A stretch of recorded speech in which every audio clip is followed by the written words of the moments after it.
過年啦，整上呢一味花開富貴，肯定令你屋企人眼前一亮。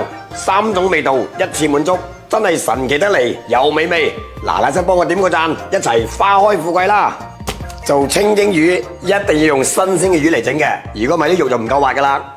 跟住落嚟最關鍵嘅呢個花開富貴嘅造型要學識改刀。嗱，先將個魚頭切落嚟，然之後呢就喺個尾巴切落嚟。魚尾要用鉸剪剪個倒三角，然之後骨肉分離。最關鍵嘅一步嚟啦，喺魚背嘅黑色嘅位置，每隔1公分就切一刀。記住，千祈唔好切斷啦，如果切斷咗就冇得掹噶啦，造型就全部玩完。跟住落嚟最關鍵嘅一步就係將啲魚肉去腥，攞啲清水浸住佢，俾3羹鹽落去。鹽可以固化魚肉蛋白質，可以令啲口感蒸出嚟更加 Q 彈，更加嫩滑。跟住落嚟擺造型，先擺頭。再擺條魚脊骨，然之後魚肉擺喺兩邊，好似5月初5擺龍船咁啦。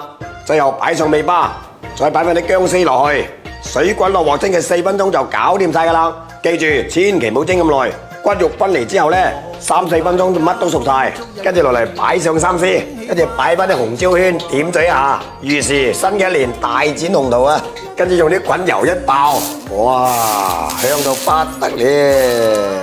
最後淋上啲清蒸白灼汁就大功告成啦！噔噔噔噔，終於搞掂！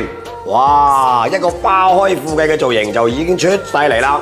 預示我哋新嘅一年開枝散葉，花開富貴。